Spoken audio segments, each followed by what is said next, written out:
Assalamu alaikum wa rahmatullahi wa barakatuh. Good evening, everyone.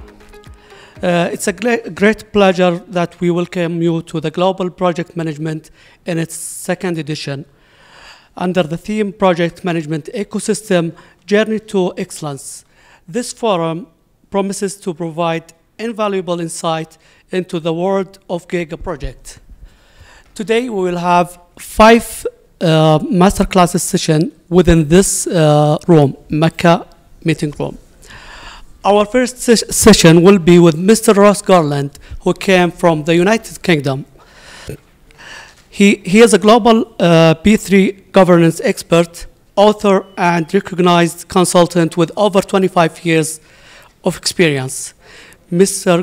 Garland empowers senior executives with visibility, control, and confidence in delivering value for money. Please welcome Mr. Garland.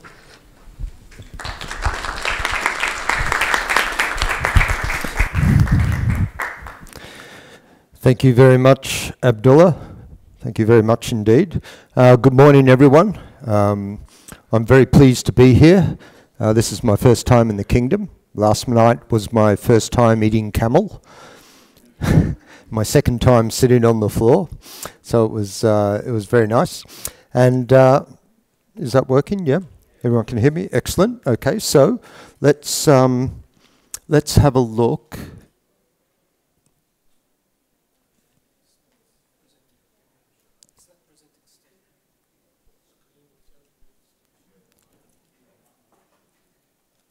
I think something's happening down the back there.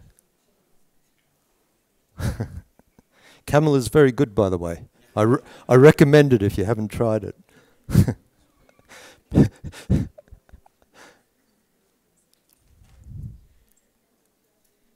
Not yet, not yet.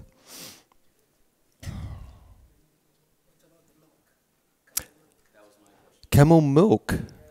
Oh, I haven't tried camel milk. Okay, I'll add that to the list then.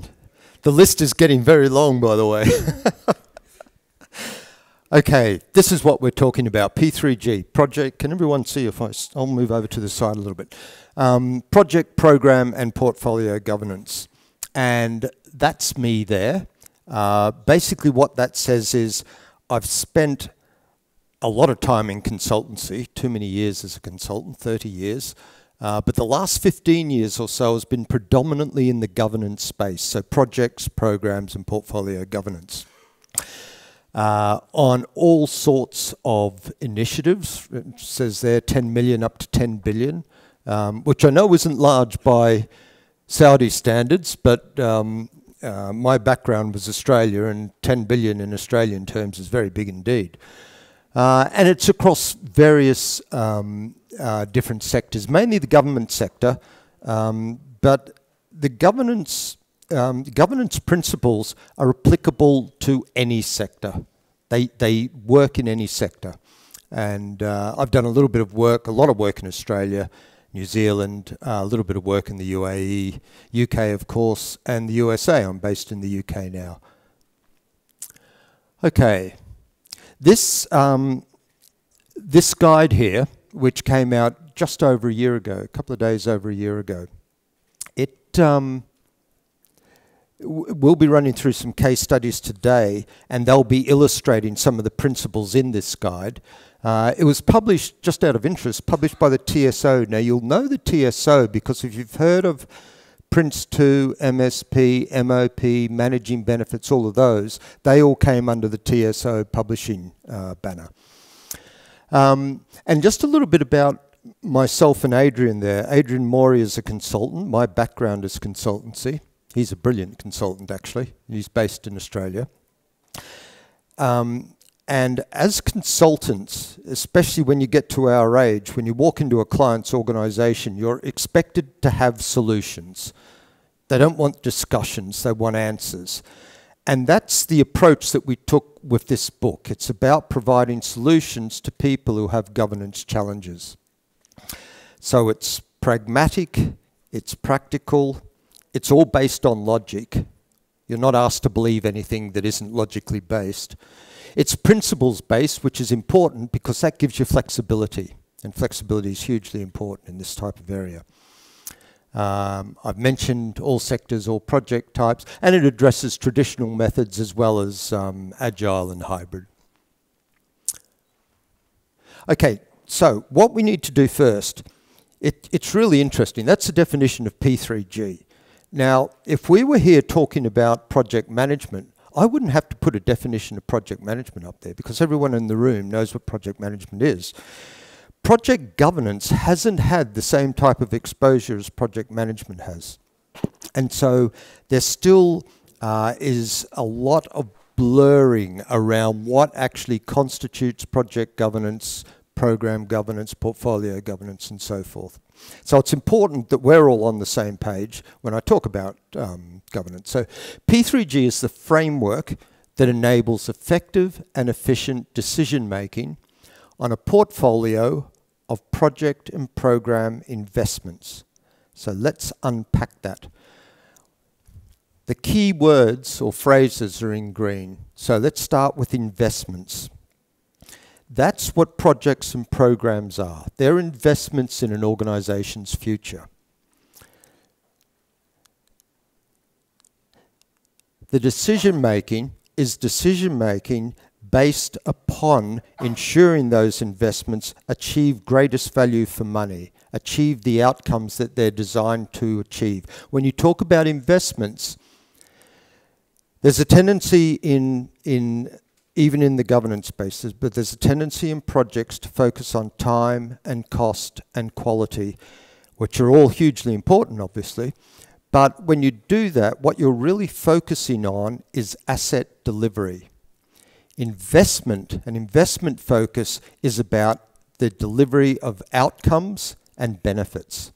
Hugely important because the reason you invest is to get benefits and outcomes. Now we talk about it being, a little bit later, I'll talk about how one of the ways you determine what constitutes the decisions that are investment decisions as opposed to project decisions. So we'll talk about that a little bit later. But finally, P3G is the framework that enables that. So what do I mean by a framework? It's got three components. The first component is the committee structure. So you're going to have, on big projects and programs, you're going to have multiple committees. What's the relationship between those committees? What are their terms of reference? And so forth. The second component are people. Who are the people that comprise those committees? How do you choose who should be in what committee? How do you choose who the key decision makers will be? And we'll be talking about that. And who you support those decision makers with. And importantly, what are their accountabilities and responsibilities? Now that word accountability is going to come up again and again. It's the most important concept in governance. The third component, so structure, people, the third component, of course, is information. No matter how good the people are, if you feed them poor information, you'll get poor decisions out. So what we want to do is make sure that the decisions that they make are based on an evidence base, that there's evidence for those, for the information, that the information that they're receiving is evidence-based. That's what I'm trying to say. Which might sound logical, of course. Yeah, of course, you know, all that time, cost and quality stuff, it's all based on evidence. We know how much we've spent. But if you think about things like benefits and outcomes, how much evidence-base do you see regarding benefits? If you talk to Stephen Jenner, who's the guru on benefits management, he'd say naught. Hardly see anything at all. So, let's move on. I'm going to get a little bit of water before I go dry.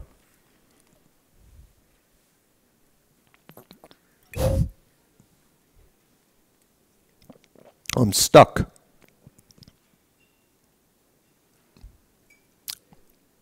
This presentation could go on longer than we thought, couldn't it? Okay, why is it important? We've all heard about the stories of project governance failure. You know, they make headlines. There's been some massive ones over the years. Where a project has failed because the governance simply isn't up to scratch. Pardon me.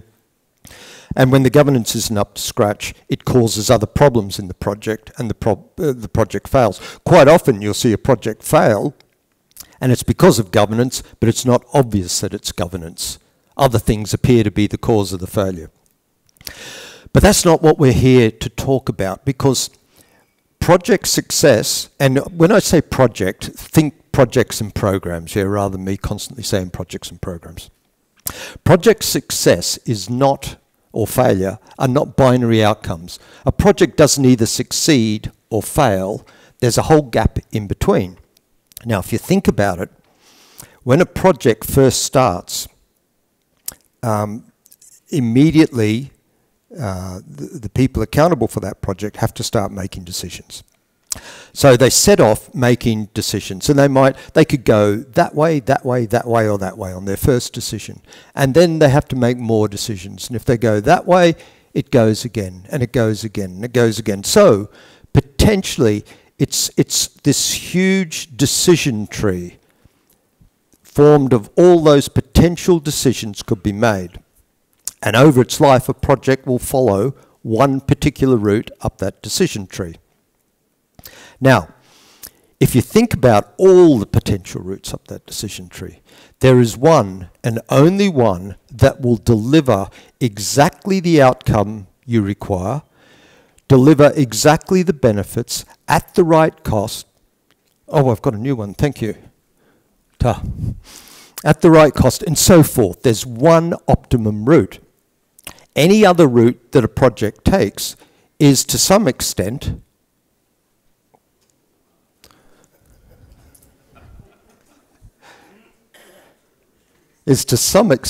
suboptimum. Well, no, there should be a little, just go back one.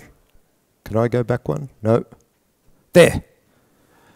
Any other route it takes could be suboptimum. So what does that mean? Well, suboptimum, it doesn't quite produce the benefits you were hoping for.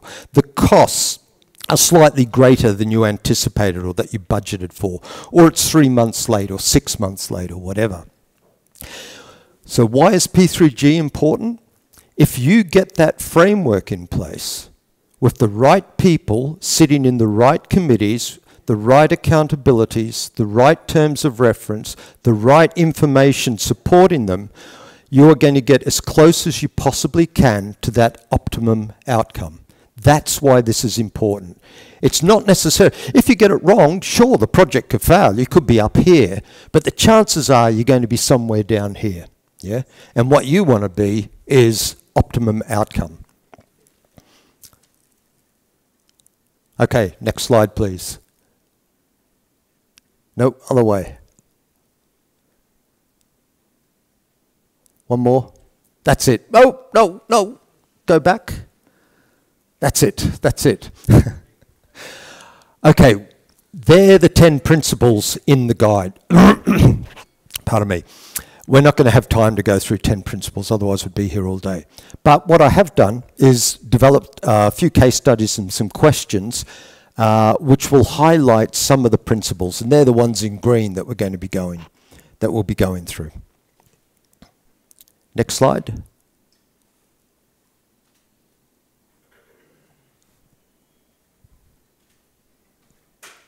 Can we get the next slide, please?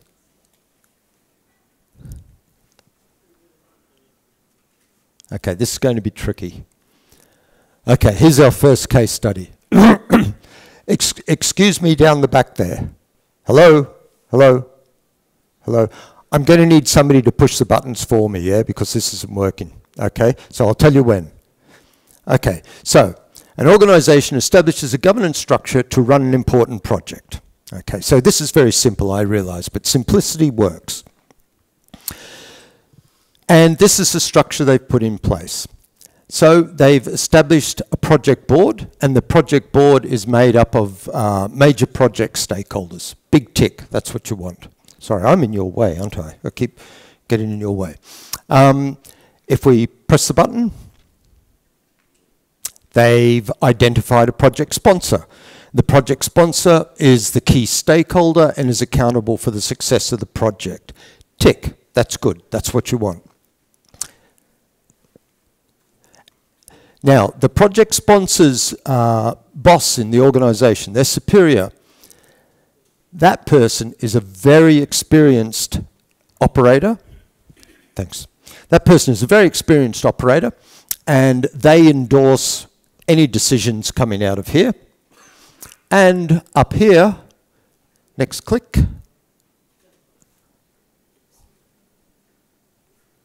the CFO endorses financial decisions. Okay, now that structure there and that arrangement I've seen many, many times in my career looking at different projects and programs. So the question is, click. Is there a problem with these arrangements? And if so, what is it? So I'm going to have a glass of water while you have a think about the answer to that question.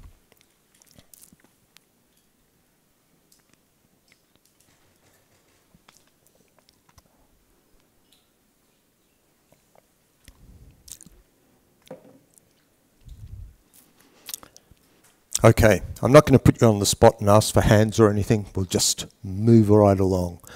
So, sorry. To answer this question, we're going to go back to basics. So, click. That's an org chart. We've all seen an org chart before. Now, the reason org chart, well, the basis of an org chart, if you click again, please, is that, no, just go back one. That's it. No, back there. Org charts are designed for inline decision making. Yeah? So any division within that org chart, decisions tend to be made in line like that. So somebody will work on it down here, they'll check with their superior will talk to other people up here, it'll go up to the top man, the divisional manager. That's what an org chart is designed for. So if we click the button, oh yeah, okay, click the button. Projects don't work like that, do they?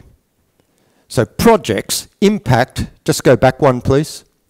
Projects impact people across the organisation. Version 3, hang on. Oh, it works, brilliant. Okay. Impact people across the organisation. And if you tried, if you tried to use the org chart to make decisions on a project, you end up in that sort of mess. Because when that person tries to make a decision, they realise it impacts this person over here. So they go and talk to them, but they can't make a decision until they've talked to their superior, and their superior then goes and talks to that person, and so forth, yeah? So it slows down decision making. You don't want to use, that's why we have project boards. That's why we have program boards. You get the decision makers in the room together, because the org chart isn't designed for that. So let's go back to what we've got here and have a think about what they've done. So they've done the right thing. They've separated change, which is projects and programs, they've separated the governance of change from the org chart, haven't they? They've set up a project board exactly as you'd expect them to do. But then what have they done? They've gone and taken that structure and they've slotted it back into the organisation chart. Because that's the superior who is at the top, and that's a person at the top of one of the other divisions. So what they've done is they've started to blur between change and business as usual. And you think, well, so what? This person's experience, the CFO should endorse financial decisions. Why did we choose this project sponsor? That project sponsor was chosen because, firstly, they're accountable for the success of the project, and they were chosen as being accountable because they're the person best placed in the organisation to make decisions regarding this project. So if the project is about a new payroll system, that's the payroll system manager there, because they're the best person placed to make decisions around introduction of a new payroll. And what have we done? Well, they make a decision, but then it has to go up here to be endorsed, or up here to be endorsed. Now, as soon as you do that, it's the divisional manager at some point is going to feel the need not to just rubber stamp it, they're going to feel the need to start having discussions about it. and maybe want to change that decision. So what you've done is you force the project sponsor, they've made a decision there, it goes up to the divisional manager, sits on the divisional manager's desk for a week. Divisional manager looks at it and thinks, I don't know anything about this. I haven't been involved in any of these discussions. So the divisional manager then says, look, we need to set up a meeting. So a week later they set up a meeting. That's 2 weeks gone. And then after that he said, I have to have a chat to the CFO about that. 3 weeks pass, 4 weeks pass. What you've done by putting your change governance back inside the org chart is slowed down decision making. And slow decision making is the death of projects and programs. But it gets worse. It gets much worse than that. Because not only have you slowed down decision making, remember what I said, the divisional manager looks at what's come up to them for decision, and they haven't been involved in any of these discussions. Now, hopefully they've been briefed by the project sponsor. That's their boss. You always keep the boss informed of what's going on. So you brief them and so forth, but it's not the same as sitting in on these discussions, which are specifically focused on the issues which have forced that decision to be made in the first place. So you've slowed down decision making, and now you've got a situation where the best person to make the decision is no longer making it. So you've no longer got the best person making decisions. The decisions are really being made up there. But it gets worse. That's 2 problems you've caused. There's more. The people sitting on the project board, they're important people. Yeah, they're key stakeholders of that project or program. They know the issues. They know the decisions they want to make. They discuss it amongst their peers on the board, and they work out what direction they want to head in, and then they suddenly discover that the decision they made isn't really a decision. It's actually got to go up there, and it might change. So if you're an important person, you're used to making decisions, and now your decisions are being ignored, what do? Well, you stop going to the meetings. What's the point? It's wasting your time. So now you've got slow decision making, the wrong person making decision, and a dysfunctional project board. If ever you're asked to look at the governance on a project or a program, always get the project board or the program board's minutes of meetings and look at the last 3 minutes of meetings. If there's a lot of substitutions, you know it's got a problem. Because if the key people are being engaged and being asked to make decisions, they'll be there. Okay, so those 3 problems. But it actually gets worse than that. And to talk about that, we'll get onto that in a minute. What that is basically saying is we want to treat change differently to business as usual. Now, remember what they did. They thought they'd done the right thing, but then they slipped up and inserted it back in. You have to empower that project board. You have to empower the project sponsor. Having their decisions checked by somebody else is not the way to do it, or having the decisions made by somebody else is not the way to do it. Assurance is always a good thing. So, principle 1, treat change differently to business as usual. How am I doing? Organisations get this wrong in multiple ways, actually.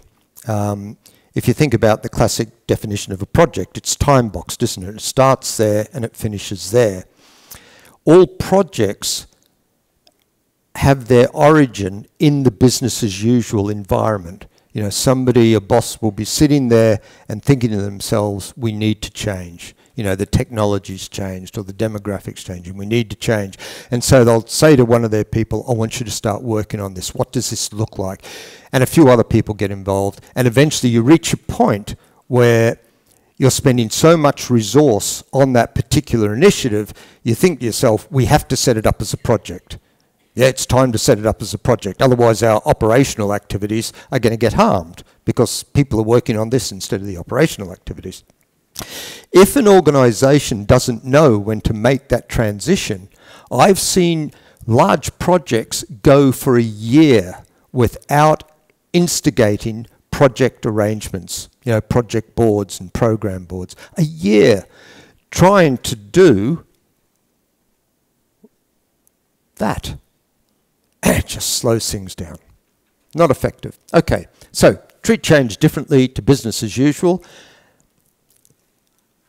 Right, next thing we need to talk about then is accountability. I said earlier that accountability is the key concept in governance, absolutely key concept in governance. Now, accountability isn't, and we need to get this cleared up right at the start, accountability is not about blame. Any organisation that thinks accountability is about who to blame if things go wrong, it's got a problem. That is a bad culture, because what it does is it dissuades executives from wanting to take accountability. They'll try and dodge it. Accountability is about empowerment. If an organisation has a process for deciding who should be accountable for the success of a project or a program, and that's a transparent process, everybody knows how it works, when somebody is made accountable, what that does is empower them to start making decisions, because they know that's expected of them. Everyone expects them to start making decisions. And what's that mean for decision making? It goes like that. It becomes quick decision making. Still have to talk to people, you still have to get consensus, but not the sort of consensus that we saw in that org chart with lines going everywhere. So, we need accountability, and I've lost my track. Where do I go from there? Share a single point of accountability. Ah, yes. We were talking about the case study, weren't we? So, the other problem with that case study that we showed, let's go back to it. The other problem with that case study is they've appointed a project sponsor and said, you're accountable for the success of the project, but are they? What if their decision's been overturned up here? If a decision's overturned, who's accountable? Well, they overturned the decision, but you're accountable for the project. Yeah, but that's not the decision I would have made. So what you've done is you've blurred accountability. And as soon as you blur accountability, blurred accountability in the project and program space is death. Yeah, you need clear accountability. You know, if you see governance structures for complex projects and programs, they can have committees everywhere. But ideally, you should see one dark black line, which is effectively the key decision-making line, the accountability line. Everything else feeds into that and informs those people about the decisions to be made. The buck stops here. Yeah, indeed. So, accountability. So, you need to ensure a single point of accountability for each project or program. Dual accountability doesn't work. If you saw on that case study slide, you saw it go up from the project sponsor and it goes in two directions. Well, that's a nightmare as well. But the mere fact that the project board's been out-decisioned by people above them is the fundamental problem. Now, that's all very well and good, but it begs a question too. Who should it be? Because if you're talking about a large organisation,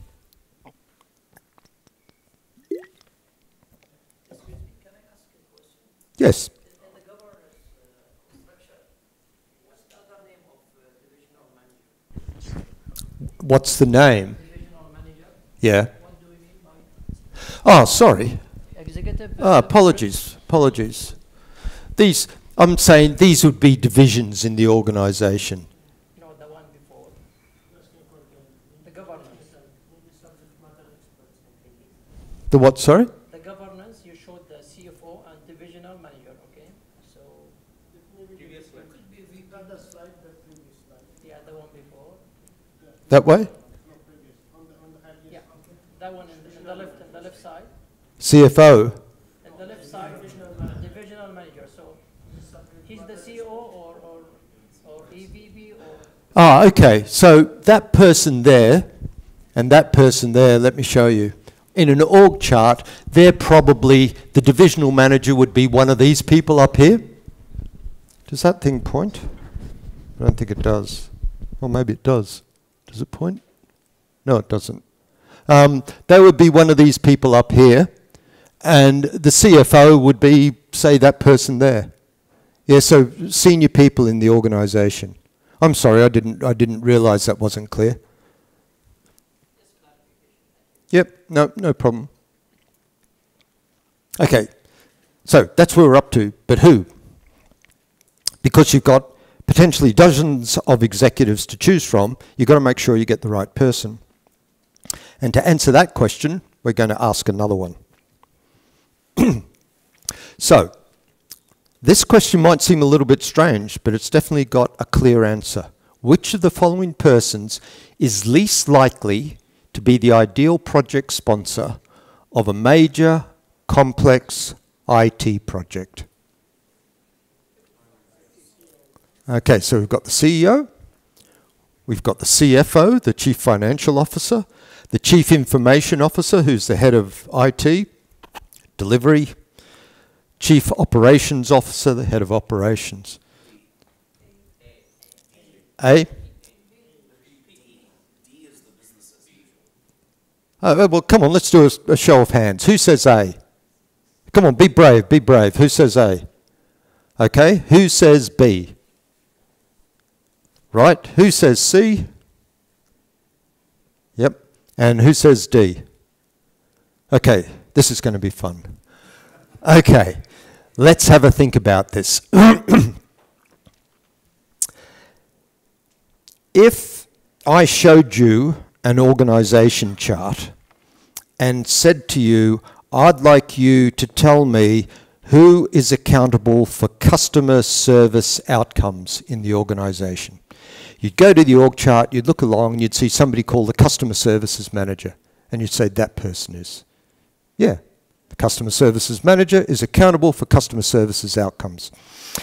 If I showed you an org chart of a rail company, and I said, who's accountable for rail operations or whatever, you'd have a look and you'd see the rail operations manager. In any organization is always trying to achieve business outcomes. Every organization. And every business outcome in that organization will have a business owner. Yeah, the customer services manager or whatever. And the business owner is accountable for the business outcomes. Now, let's say that business owner comes to work in the morning, shuts the door, puts his feet up on the desk, leans back and sleeps, and does that day after day, week after week. What's going to happen to the level of business outcomes that they're accountable for? It's going to go like that, isn't it? It's going to dive. But our man isn't that dumb. He knows that if he's to continue to hold his job, the expectation is that they'll have to provide a higher level of service or a higher level of business outcome in the future. So they have to get from where they are there, possibly already on the downslide, to somewhere up there in the very near future. And how do you do that? You do it with a project. That's one way of thinking about a project. It enables a step change in a business outcome. So, you set up a project, and as soon as you set up a project, you appoint a project sponsor. Okay. Now, the project sponsor, we know, is accountable for project outcomes. The business owner is accountable for business outcomes. Now, what we need is what this person needs is for the project outcomes that the project sponsor will deliver to be exactly the business outcomes that the business owner needs.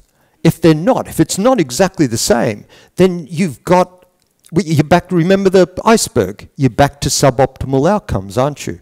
You'll still get decisions made. If it's about building an asset, you'll still get an asset. But will it be the optimum outcome? No, it won't be, because you've missed it. This here is not the same as that there.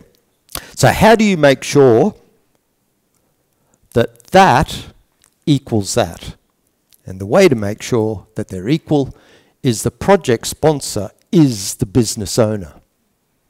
That's how you identify who should be accountable for the success of a project or a program. Now, some of you might be thinking, whoa, hang on there. Like if this is a complex IT project, surely we need the IT manager being accountable. But you don't, because the IT manager would be sitting right alongside the project sponsor, that business owner. Their job is delivery. It's not core business as such, they're not, if we go back to our question, in fact, I think I repeated the question, didn't I? Yes, I repeated the question.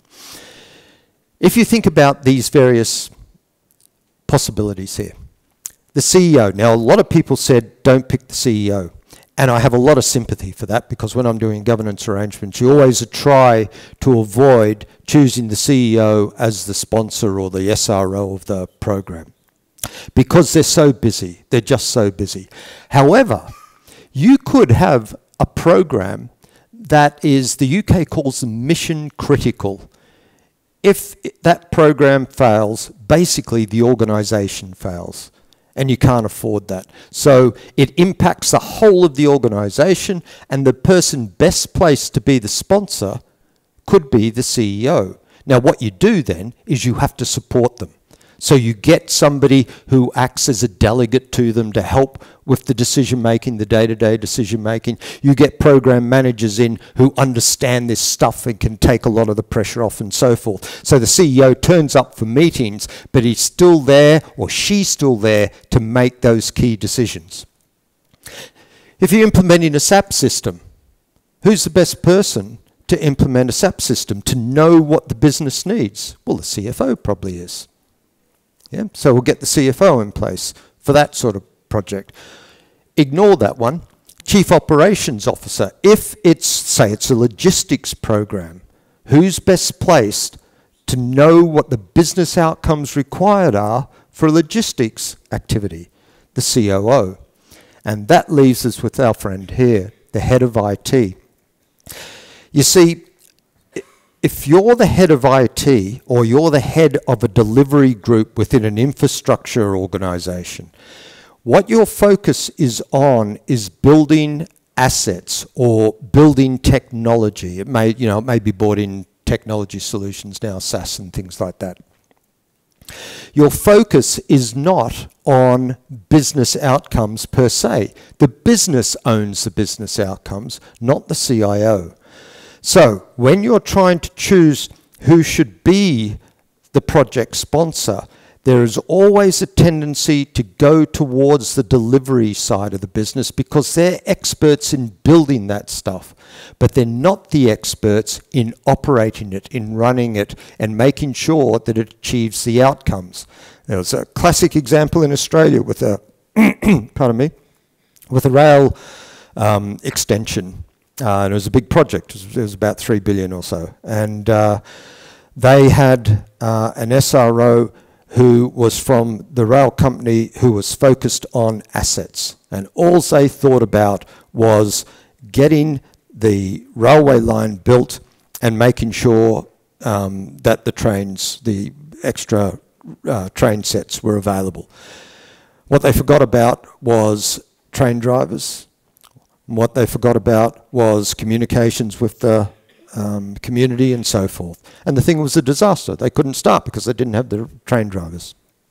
And that was because they had a delivery head. What we're talking about here is somebody associated with delivery. But this person is critical on any project or program, whether it's IT or infrastructure delivery or whatever. They're sitting alongside that project sponsor to support them in their decision making. So you don't lose their input, you just don't want them making key decisions. How am I doing for time? We're okay. And let me give you an example of the type of situation where it can go wrong. Let's say you've got a major project going, but you're starting to creep over budget, and it's decided there needs to be a scope cut. That's the only way you're going to save the money. You're going to have to cut scope. Now, if you go to the delivery manager and say, we need to cut scope, the delivery manager is going to think and say, right, if we cut that there, I'm pretty confident we can still bring it in on time, and we won't impact the quality that much, and we'll get it in under budget. So we'll go that way, which just happens to be the things that person's measured upon in the organisation. You take the same question to the business owner, to the project sponsor, and say, what should we cut? The delivery manager has suggested we cut this. You can't cut that. If you cut that, we lose most of our benefits. That's critical for our benefits for this project or program. So they have an investment focus. The project sponsor has the investment focus. The project delivery person has the the delivery focus, the asset delivery focus. And that's healthy. Having those two people in the room together is a very healthy thing. But you just want to make sure that the decisions are based upon the business outcomes, not on the asset delivery. Is that all good? Okay. And so, what that means is business outcome accountability determines project or program accountability. If a person is accountable for a business outcome in an organization, in other words, you know, in the org chart, they're accountable for one of the services, or, you know, maybe they're accountable for a revenue stream or whatever, or a product delivery, or product rather. If they're accountable for that, they should be accountable for any project or program that will enable them to do that, to deliver that in the future. When you do that, it places the business at the heart of project decision making. Okay. Just a question here. Yep. How can I convince the top management when they pick the project sponsor to be changed based on that principle? That's a big question. Yeah, I'm not sure I can answer that in a short answer. At the end, I have a slide talking about getting C-level engagement. So let's wait till we get to that point, and then we can discuss that then. It can be difficult. It can be difficult, but there are ways and means. So let's talk about it at the end there when that slide comes up. Okay.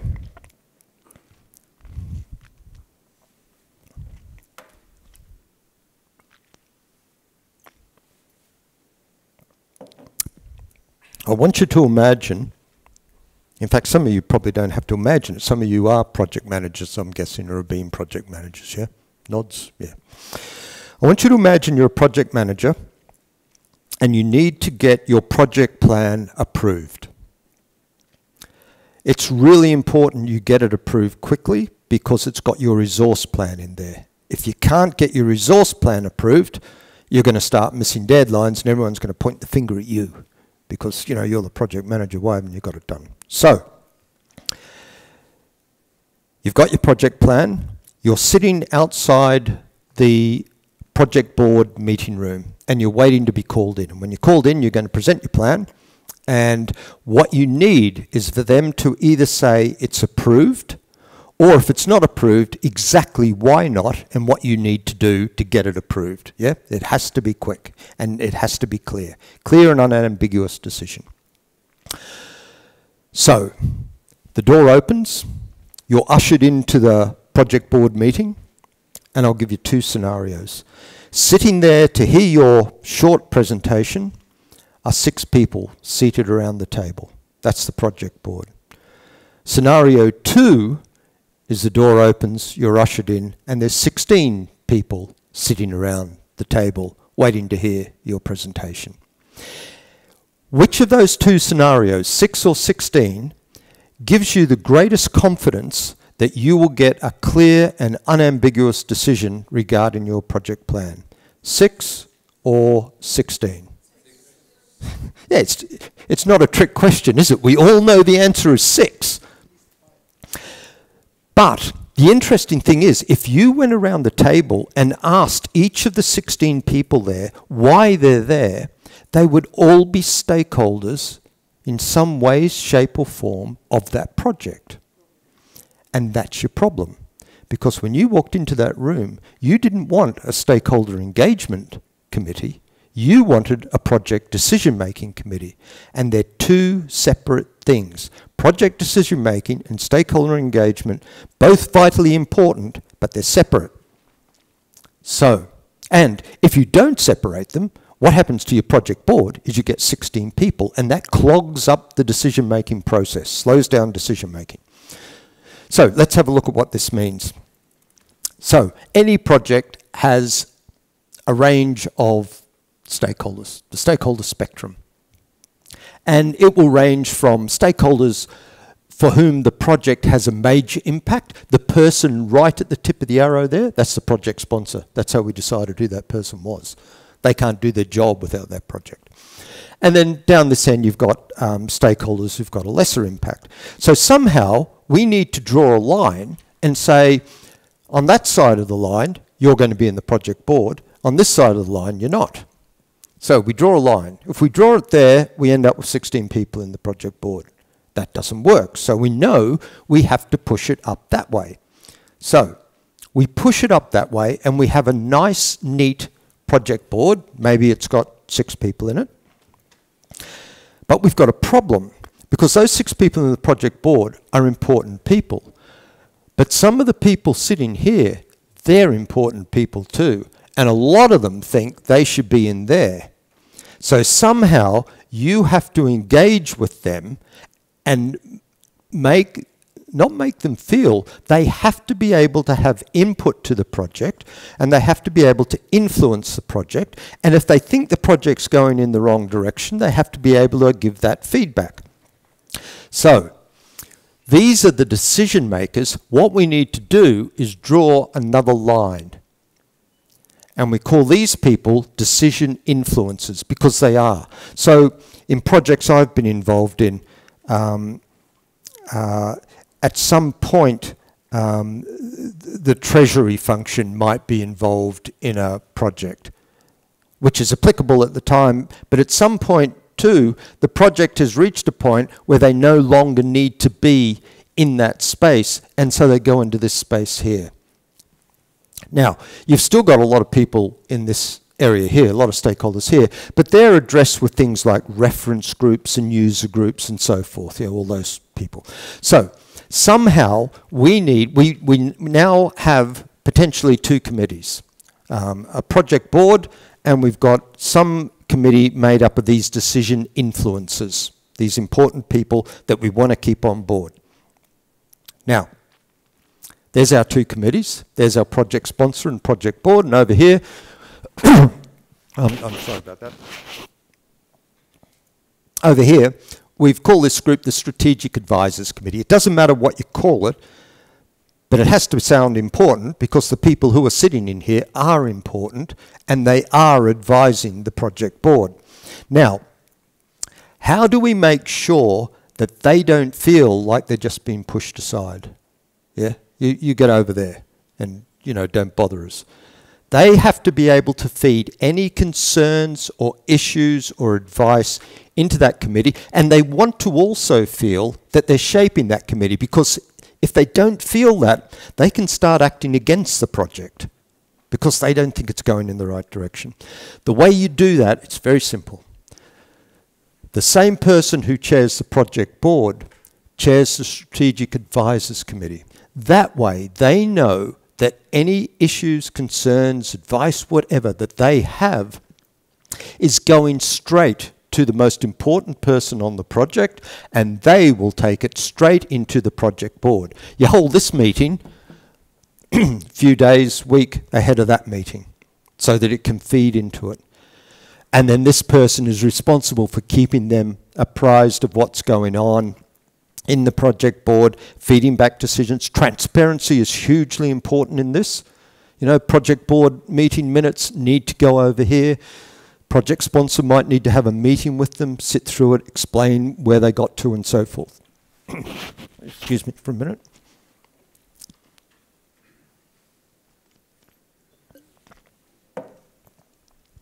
Okay. So that's a principle. Separate, we're not in order because I've taken them straight from the book, so that's principle 5 in the book. Separate project and program decision making from stakeholder engagement. There's various ways and means of doing it too. So for instance, sorry, my voice tends to go when I speak for a long time. There's various ways and means of doing it. So for instance, in the program space, if you end up with a lot of stakeholders on a program board and trying to keep program boards down to a small number of people. Harvard Business Review, by the way, says that once you get over, they did an analysis, or somebody did an analysis, and it was published in the Harvard Business Review. And they said that once you get over about 8 people, decision-making starts to get seriously impacted. Now, for a complex program, 8 people is not many. Yeah, programs can have lots and lots of stakeholders, and it's very difficult to try and keep the numbers down. But one of the things you could do, for instance, is if you think about, remember I said at the beginning, we have an investment focus, outcomes and benefits. You could have your project board such that you have a project board focused on outcome performance. You know, are we on track to achieve all our benefits? Are we going to achieve the outcomes that we said we'd achieve? Are we going to address the need that initiated the project in the first place, and so forth? And then you have another committee reporting into that one, and that one is like a subsidiary project board, but its focus is on delivery performance. Time, cost, quality, it deals with that. So you've got the strategic level here and delivery level lower down. Yeah? So there's different ways and means of addressing these issues.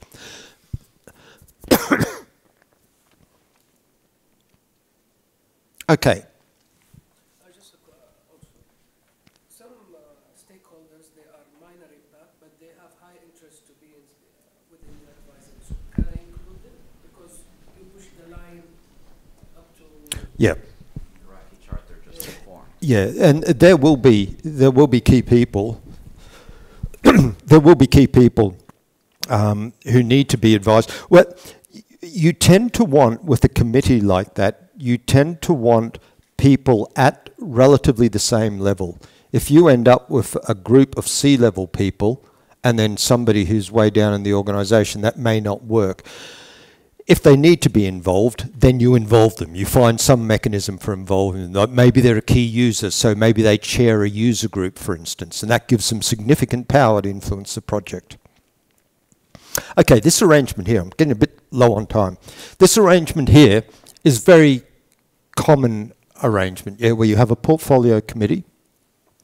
You have, this is simplified, of course. This just shows one program board. You might have other program boards. You might have projects and so forth. But you've got a program board, SRO and so forth. You've got 3 projects in this particular program, and you've got project managers. Now, let's say that you're in the PMO, and this project sponsor comes up to you and says, look, I've got a problem. I've got a project manager, and I'm not sure what decisions the project manager should be making compared to what decisions I should be making, and I'm not really sure whether I should be pushing any decisions up to the program board. So what decisions should I be making? Now, that's pretty critical, isn't it? We have to know who makes decisions, because I'll tell you what happens if it's not clear. Nobody's game to make a decision, so everything keeps going up, and that slows down decision making, yeah? So, what decisions are made by a project board? Decisions that can impact the business case, decisions that can impact the budget. It's decided by the project sponsor on a case-by-case basis, and it depends on the type of project. Any thoughts? A, who's A? B? C? No C's? D? Okay, fair enough. Right, let's think through this one then. What's, you know what the answer is, don't you? What's in a business case? A business case, everyone knows the role of a business case. It justifies the investment. That's only one role. Business case has 2 roles. Second role is it's a key governance tool, but most people don't recognize that. Because what should be in a business case is things like, why do we need this project? What outcomes are we seeking? What's the budget? What benefits are we seeking? The schedule, assumption, scope, all these parameters, yeah, should be part of the business case. Now, if you think about those parameters, they help to define the project. If you change the budget, you're changing the project. If you change the outcomes that you're trying to achieve, you're changing any of those, you change the project. So, think of those parameters forming a box then, the business case box. And what that box is the project. That's what the project looks like. Now, we know that the project sponsor is accountable for the success of the project. So if you change any of those factors, any of those parameters, which change the project, that needs to be a decision made by the project manager. The project sponsor, because they own the project. They're accountable for the success of the project. So, and the nice thing about this is, for a project manager, project managers, believe it or not, like this, because what the project sponsors can do is take the project manager and put them inside the box. And they say, right, this is your area to work in. As long as you don't impact any of the tolerances on any of these parameters, just get on with your work. Yeah, keep me briefed, but get on with your work. If, however, it looks like you're going to change that, or that, or that, you need to let me know. That's the key of management by exception. So, who makes what decisions? Yep. The business case here, as you said, it's have two major elements. Yep. The commercial part and the operational. The commercial part and the operational part. What you discuss here, this is related to project operation side, where we are still missing like the customer value proposition, missing the pricing, the marketing, and as well as the use cases that is built in within the business case. The question here, as a project manager or a project sponsor, do we have to look at those elements, or we give it back to the business unit to look at it, the commercial side? Thank you. Okay. The business case is a live document. One of the principles in the book is maintain the business case.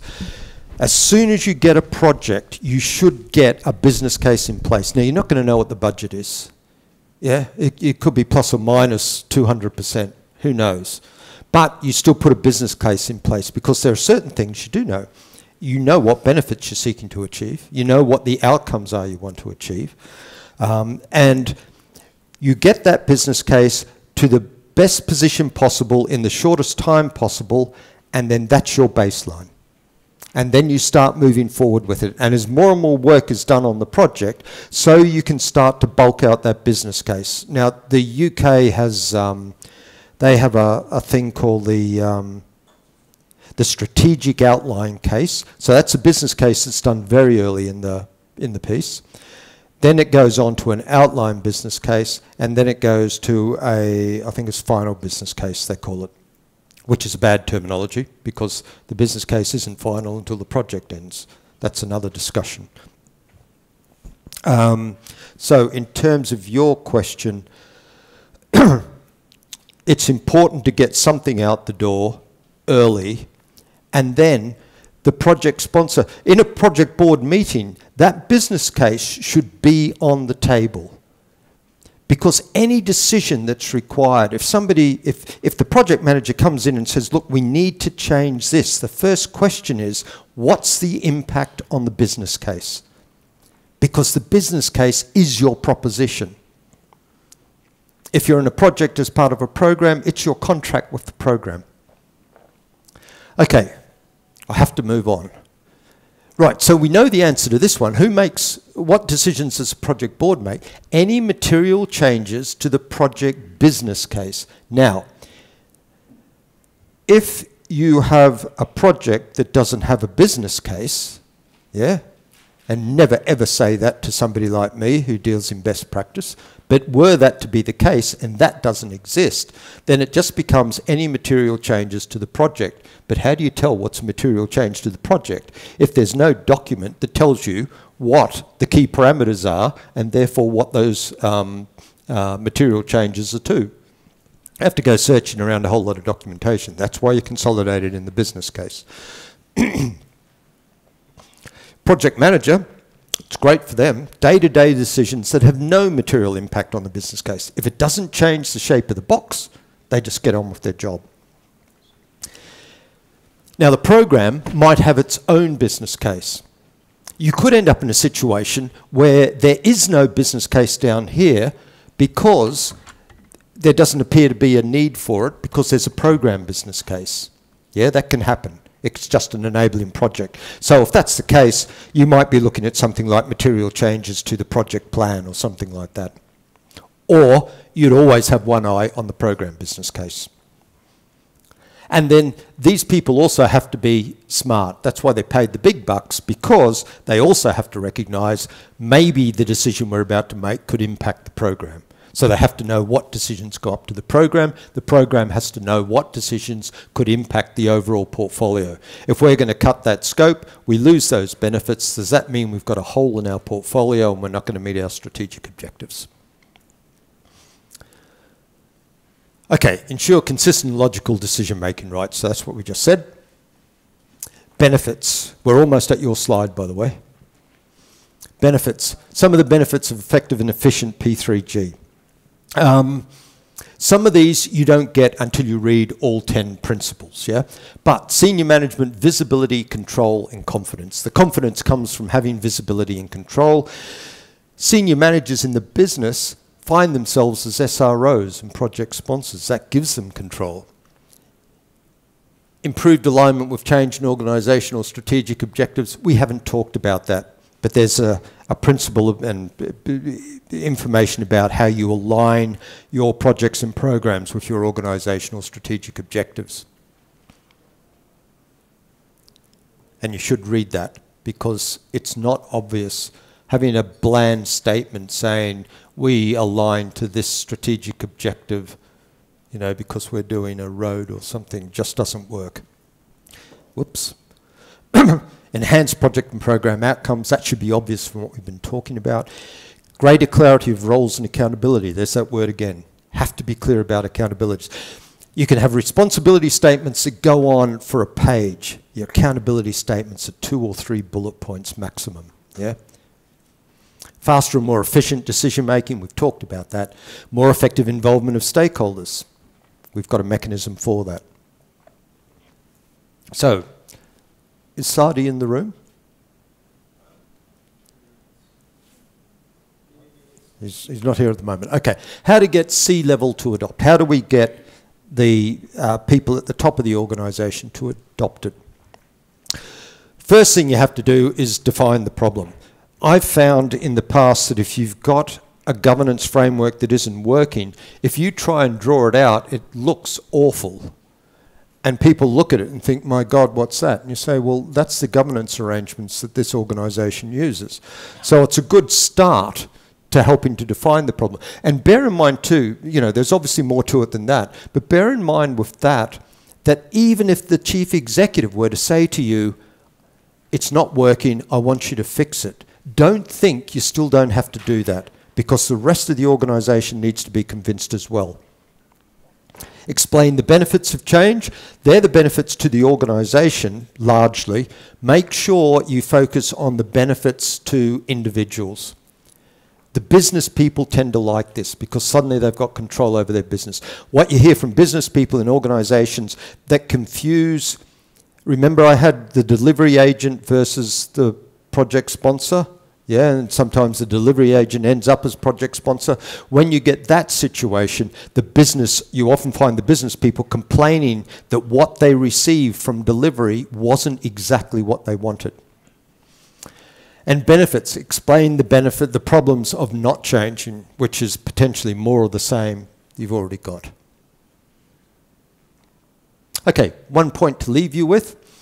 P3G is about managing your investment, not just your project. The focus always tends to be, especially on big infrastructure projects, on building stuff. That's the focus. That's an important focus. You've got to have it. But you've got to govern that investment because, like in this country, you're investing billions, trillions even.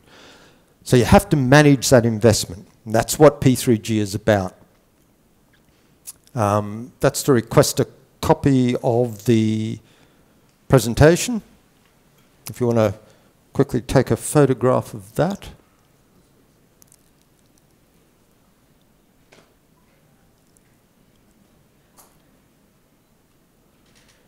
And finally, thank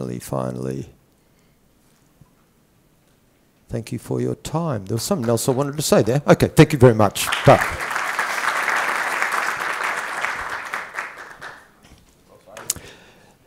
Now, if anybody has any questions, this gentleman here, I know I rushed over that slide. Does that help to explain at least some of the ways in which you would go about trying to convince the CEO or somebody at C-level that things need to change? Sometimes the top management, they pick the project sponsor based on his, because he's the one who's delivering that one. Okay. Which is the issue, yeah. And sometimes, like, the one who should take that responsibility is the one who's getting impacted from the company. Yes. And that, how to approach the management in order to tell them that. Yeah. Your best... I will tell you one thing, once you are getting delayed, the impacted ones start to complain to the top management. And Yeah. those people, they are not delivering work. Yeah, I understand. Normally, there's a couple of factors here. Trying to get people to change in the governance space can be difficult because governance is about accountability and accountability is about turf. Do you know what I mean by turf? What turf we own. Yeah, so the people who can often feel quite threatened by new governance arrangements can be the delivery people because they think, we're in charge of projects, we know about projects, not these business people, they don't know about projects, which is true, but they know how to build projects, but they don't know exactly the benefits and the outcomes that they're seeking from those projects. That's the business people. So the delivery people may be difficult to bring on side, the business people shouldn't be. So your best bet is to be able to talk to business people and say, you know, that project, are you getting exactly what you want when these things are delivered? If the answer is yes, then that's great. If, on the other hand, the answer is, well, not quite. We were hoping we'd be able to do such and such, but we can't. Yeah? Okay, so the business people should be on your side. Project managers will get greater clarity. They should be on your side. The difficult discussions might be with the delivery people. In some environments, especially in IT environments now, a lot of the CIOs of this world now realize that it's all about the business. It's not about the technology. Focus on the business and the technology follows to support it, to enable it. Yeah.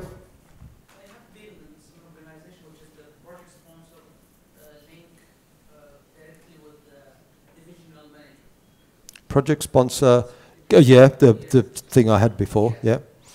So what happens is that time there's somebody in between called the project owner, which normally it's the same guy with the business owner. Yeah. So the relation between them becomes awkward in certain time because he's focusing on technical Yeah. business owner. Yeah. The sponsor thinking about the money and the value. Yeah.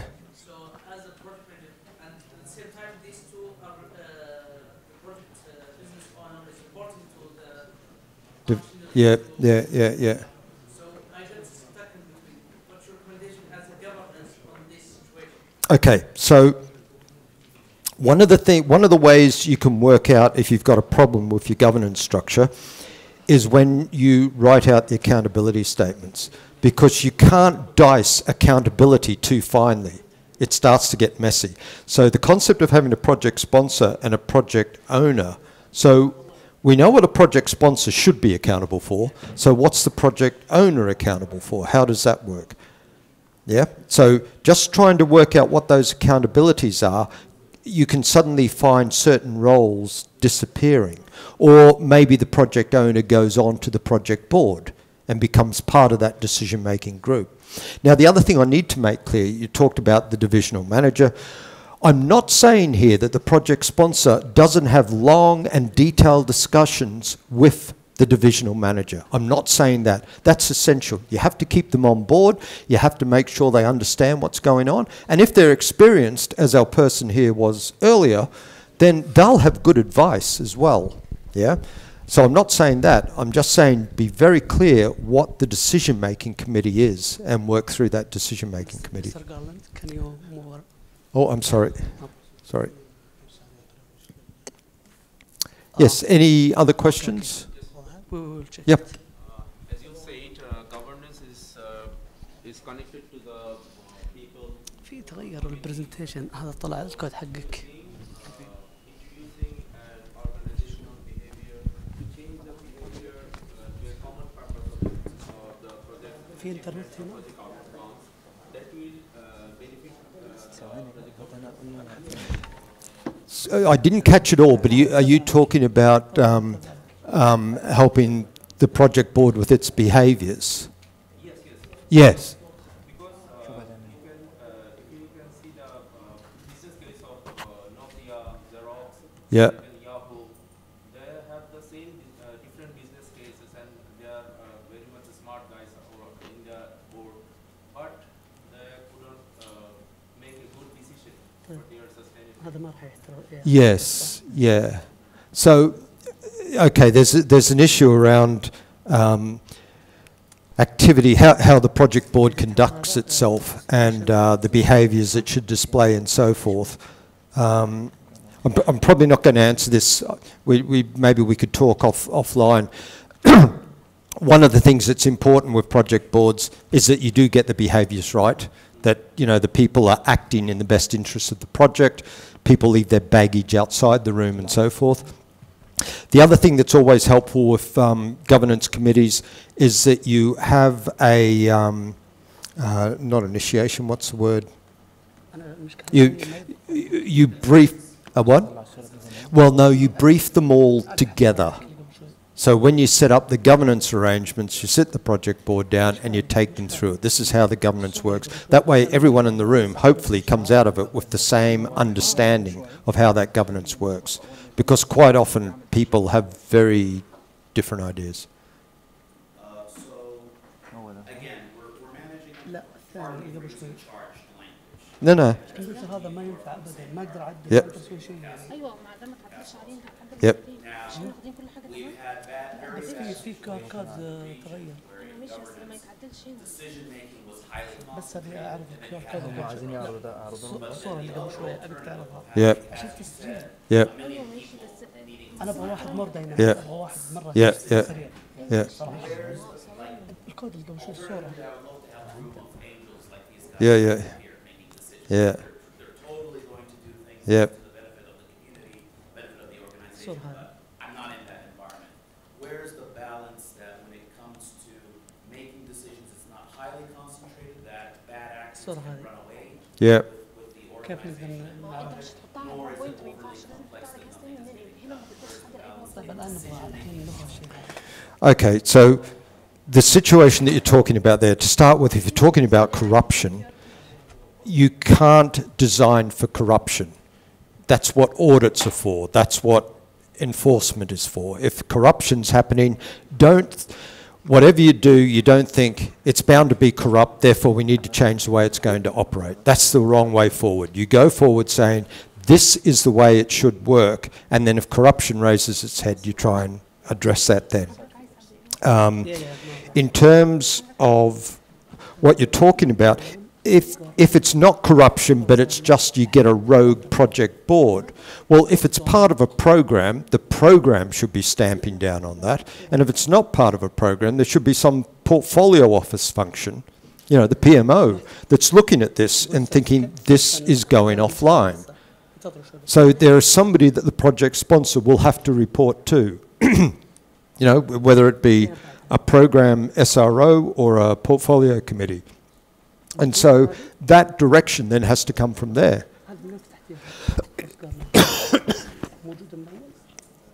Yeah. It's just like if you're trying to put any of these things in place, trying to put this governance in place, always put in place as close to best practice as you possibly can. Don't second guess that person's not going to like it, so we'll change it. Put best practice and defend, defend, defend until you can't anymore, and then you make a decision as to whether you walk away from it or you make a concession. But if you make a concession, you have to be clear why you've made the concession, and if you can, put workarounds in place. But workarounds, something, yeah. Sorry, it's about? Yes. Yes. Yes. Okay, so this is where if you're implementing a governance framework, you have to get the top people on board, yeah? Doing it from the bottom up. I've done it once, I wouldn't want to do it again, it doesn't work. You need to start at the top. And if you can get that in place, then you can start to show the benefits of how it can work. But equally, you then have to document, I know this sounds basic, but you have to document how it works, and that's the baseline. This is how it works. Now, the difficulty will be in getting it in place in the first case, because there will be potentially people who don't like that change. I've struck it many times. And sometimes the organisation simply isn't ready for it. All you can do in that situation is try and get somebody on board at that top level who has sufficient influence to help you get the message across. If you can't do that, then it's not going to change. That's, you know, we both know that, don't we? It simply won't change. But going through that whole thing about, you know, talking to the business people, showing what the situation is at the moment, the fact that it's not working terribly well, and nobody really understands how it works anyway. You know, going through that process, that starts to build up things that people can't refute. So, yeah. I think we better call it. Oh, we definitely better call it quits. I'm way over time. Thank you, Mr. Garland. Thank you very much, everyone. It was great to have you today.